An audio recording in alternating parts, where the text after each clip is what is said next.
Hey guys, what's happening? Thanks for tuning in and watching, coming back. Appreciate it. Hope you're having an awesome day.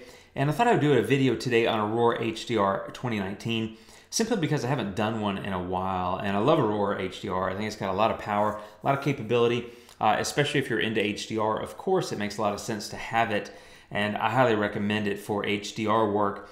It also works well on single exposures and other things, although I do more of that in Luminar. But I thought what I'd do is, I was out this morning, although by the time you see this video, it won't be this morning. Anyway, I was out and walking around kind of in the woods, and anyway, had my camera, and there was a cool little landscape, so I shot that. So let me show you in Luminar real quick where the files I have stored. Here they are. So there's the the dark exposure, there's the bright exposure, and there's the medium exposure, and then I popped them over to Aurora HDR and turned it into that. So basically it started like that, which is the center exposure, and ended like that. So I thought I'd walk through the workflow, show you how I got there. Okay, so I'm here in Aurora HDR. I've turned off all of the filters that I use, and there's, again, the center exposure. This is the blended HDR, which, as you can tell, it's very well lit. And that's, to me, what HDR really is about. It's about creating that even distribution of light across the photo, which I think can work really well in landscapes. I've actually gotten over time to where I like to pull that back a little bit. Personal preference, but I'll walk through that here and show you what I did. Now, for my typical workflow, I start in the HDR basic filter. Let me go ahead and turn that on. And you can see that made quite a bit of difference. I did a little bit of temperature and tint adjustment, some contrast, and then I took down Smart Tone because it was just way too bright, to be honest. I mean, if you remember looking, oops, that's not the original. There's the base HDR, way too bright for my taste. I like to have contrast. I like to have shadow, and that's one of the things I do with HDR is I put back some of that shadow that is often sort of removed, if you will, through the HDR process. So I've got a bit more of that. I think it looks more natural that way. The other thing in this case, with landscapes, a lot of times the greens are really dominant, like in this one. I mean, even the water's got a bit of green in it. So I use the tint, kind of go to the right with the tint to sort of get away from green and towards that pinkish purple. It doesn't make, if you don't go very far, it doesn't make the photo pink or purple. But if you go too far, it will, which would look bad because this was a landscape that has a lot of green in it and shot like mid-morning, and you're not expecting to see pink or purple. With a sunset, you bet. Drag that thing to the right and amp up that color in the sky. But I don't want to do that for basically a daytime landscape. Other than that, a little bit of highlight and shadows work. And then the next thing was popping over here to color. And as you can see there, the color contrast made a big difference here. Also the vibrance. Took down saturation a little bit, although I actually did that later in my workflow, because that's often another thing that I'll do is I'll walk through my edits, and then I'll go back to the filters I used, and I'll hit the ones that I need to hit and say, okay, well, too much of that or not enough of that. And so it's what I like to call a delicate dance, where you're making your edits, and as you go along, any future edit may mess up a previous edit. So I go back and fix that previous edit. So this one, it was really the color contrast and the vibrance that really made it pop. And so I went from that kind of desaturated to that, which is a lot more alive, which is one of the things I really like about HDR, is that the colors can get amped up. I do think you have to be careful, but I like my color, so that's one of the reasons I like HDR. Next, I use HDR Enhance, and so here is just clarity and structure, where I added both of those, and really all that does is give a little bit of a pop of sort of detail and depth to the photo, which I think works incredibly well on a landscape, because you want it to, you're wanting to create the appearance of depth, because it has a lot of depth. I mean, this is all the way down a creek, and looking into the distance. So I think that helps there.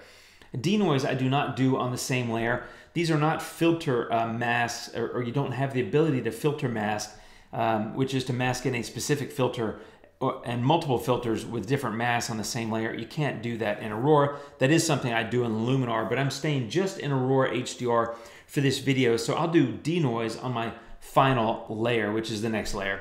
So I save that step for later. LUT mapping is something that when it came out I thought was really cool, and I actually still think it's cool, but I'll admit I don't really use it very much. Although oddly enough, I used it on this this image, and the one that I used is Glorious, and I just like it. It's got a nice little pop of color. So I don't know how well you can tell. I mean, I've got the amount at 99, which is like basically halfway. So there it is before, and there it is after. I don't know, it's like a touch of brightness and a nice little pop of color. I just kind of like it. Again, this is a season to taste kind of thing.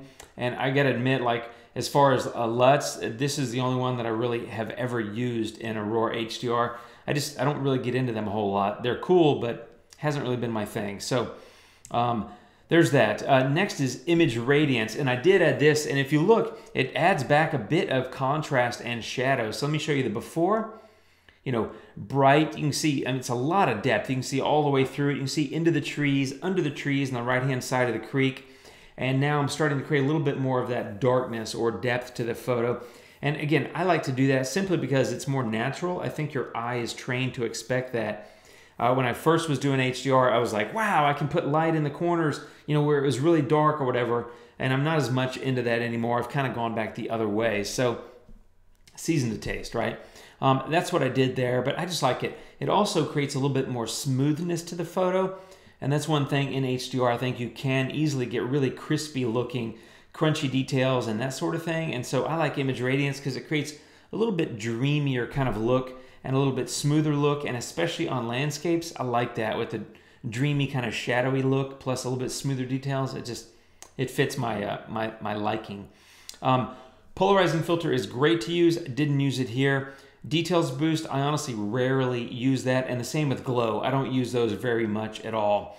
Adjustable gradient is super powerful, and I'll go ahead and add that. And what I did is I basically, on the top, I added a little bit of contrast and took down the highlights, and the same thing on the bottom. A little bit of bump in contrast and a little bit of a reduction in highlights. So if you look at, there's the before, and there's the after. Again, I'm reclaiming a little bit of the darkness that you know, your eye, I think, would be expecting to see in the photo. I like to pull that back a little bit. Again, personal preference, kind of do whatever you want to do. I'm just walking through what I typically do with an HDR sort of landscape workflow. Next up is HSL, and there's the after. This was basically a saturation reduction. If you look at the saturation, there's the before and the after. I thought the greens were a little too neon, and that's something to really be aware of in HDR. The greens will start to take on a life of their own, and also the yellows figure pretty prominently in the greens, and so sometimes you take down the yellow and that will help tame the greens as well. Hue, I didn't do anything, and luminance, yeah, I just took down the green a tiny bit. And again, that's about adding that shadow or that darkness, because the greens are primarily in that middle section, which is kind of the horizon line where the trees are. That's where the shadow exists. So in taking down the luminance there, I'm also adding back a little bit of that shadow. And the rest was saturation reduction. So again, you know, fairly saturated and now a little bit less saturated.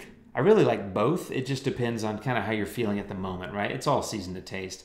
Color toning, which is also known as split toning, I absolutely use that all the time on sunset photos or sunrise photos and maybe blue hour photos. This was the middle of the day or mid-morning, so, you know, basically daylight. I don't feel a need to use split toning or color toning here. On a sunset, I would take the highlights and I would add some of that pinkish, orange, red, and then drag the saturation of that to amp up the sunset colors. But on a midday photo, I don't feel a need to do that, so I rarely use it in that situation. Dodge and burn, great filter, and as you can see, I just painted in a little bit on those trees. All you do is you hit start painting, and you can pick lighten or darken, and you can pick the strength. So I picked darken 58%, and I just brushed it in a little bit over in these trees and in those trees. So let me show you again the before. Pretty bright, you can see into that pretty well, and after, again, I'm just setting the mood. That's really all I'm doing. And that's my whole workflow for this. The only other thing I did is added a new layer, and I went in and added denoise.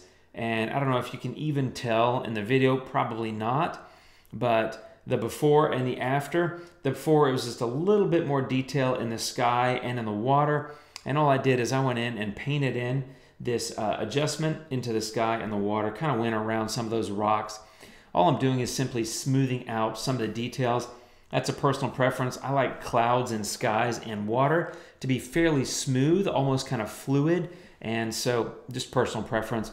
But that's my full workflow. So, you know, here's the single exposure, the middle exposure from the bracket set, and there's my blended final HDR. And one more time, there's the before and the after. And for those of you that are curious, it's a 3 exposure HDR. I shot it handheld. When I merged them, I did tick the box to align the exposures because I'm kind of twitchy and my exposures are always a little bit off, especially because I was squatting and sort of holding my elbows in, kind of balanced on one knee. It's not really a recipe for like a super great alignment. And so I did tick the box for that. F9, 24 millimeters, ISO 100, and my exposures, I always shoot to the left, which is fairly dark. And in fact, I did a video, I'll put it in that corner, some tips for HDRs, and that's one of the things I talk about is I shoot to the left. So I bracket. So this was, and I missed. I'm usually at full stops, like -4, -2, 0. In this case, I was -3.7, -1.7, and +0.3. I just missed when I'm hitting the dial. I'm just usually spinning that dial a little bit. Let's see, that's my thumb or my forefinger. I can't remember right now.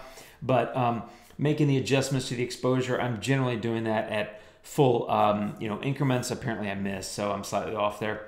That was my exposures, but that was it really. I just thought I'd walk through a workflow, again, before and after, and that's how I did it, my friends. So I hope it helps.